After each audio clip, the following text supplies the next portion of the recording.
Hi everyone, চলে এলাম নতুন একটি ব্লগ নিয়ে। অনেকদিন পরে একটি নতুন ব্লগ নিয়ে আসলাম তোমাদের মাঝে। আজকে ব্লগটি হলো রাজশাহীতে যাওয়ার ব্লগ, মানে Dhaka to Rajshahi blog.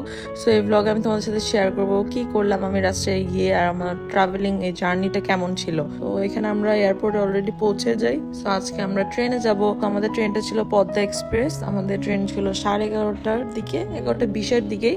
Train 2-3 মিনিটের মতো লেট ছিল, বাট বেশি একটা লেট ছিল না। এখানে আমরা এই চিপসটা ট্রাই করলাম। এই চিপসটা অনেক মাস পরে আমার ট্রাই করা হয়েছে।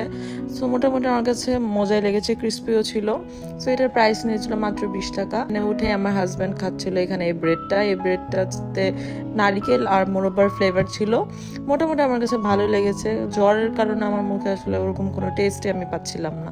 সো এখানে আমরা কফি অর্ডার করে ফেলি। ট্রেন জার্নি মানেই তো চা আর কফি থাকবেই। সো এখানে আমার হাজব্যান্ড নিয়েছিল ব্ল্যাক কফি, আর আমি নিয়েছিলাম হচ্ছে মিল্ক কফি। তো আমি আমার কফিটা এনজয় করতেছিলাম। কফিটা খাওয়ার পরে আমরা দুজনে ঘুমিয়ে যাই। ঘুমের থেকে উঠে আমরা দেখি যে অলরেডি রাজশাহীতে পৌঁছেও গেছি আমরা। আমাদের মাত্র 4.5 ঘন্টার মতো টাইম লেগেছিল। তো এত অল্প সময়ের মধ্যে আমরা চলে যাবো রাজশাহীতে, আমরা এটা কল্পনাও করিনি। জার্নিটা খুবই স্মুথ ছিল, কোনো ওরকম হ্যাসেল হয়নি আমাদের জন্য। তো আমরা স্টেশনে আমরা এখানে চা খেয়ে নেই। যেহেতু আমরা ভোরে স্টেশনে নেমেছিলাম ট্রেন থেকে, সকালটা একটু ঠান্ডা ঠান্ডা লাগতেছিল আমার কাছে। মুহূর্তে চাটা খেতে আমার কাছে আরো ভালো লাগতেছিল। নেক্সট ডেতে চলে যাই আমরা রাজশাহী মিষ্টান্ন ভান্ডারে। এটা হচ্ছে রাজশাহীর একদম মেইন সিটিতে। এখানকার মিষ্টির কথা কি বলবো, এত মজার। এখানে আপনারা অনেক রকমের মিষ্টি পেয়ে যাবেন, আর এই দোকানটা অনেক বছর পুরানো। তাই আমার কাছে মনে হয় তাদের মিষ্টি বানানোর কৌশলটা আসলে অনেক ভালো। তার জন্যই মেবি ওদের মিষ্টি এত মজার হয়। এখানে মিষ্টি দই ছিল, আরো অনেক রকমের নাড়ু ছিল, লাড্ডু ছিল। আর এখানে এটা স্পেশালি নাটোরের কাঁচা গোল্লাও দেখলাম আমি, বাট আজকে ট্রাই করা হয়নি। নেক্সট টাইম গেলে আমি আবার ট্রাই করব। এখানে আমি আর আমার হাজব্যান্ড কালো জাম নিয়েছিলাম। আর আপনারা এই কালারটা দেখে বুঝতে পারতেছেন যে এত সুন্দর মিষ্টির রংটা এসেছে, আর খেতে তো আরো মজার, এত সফট, মুখে দিলে এটা মেল্ট হয়ে যাচ্ছে।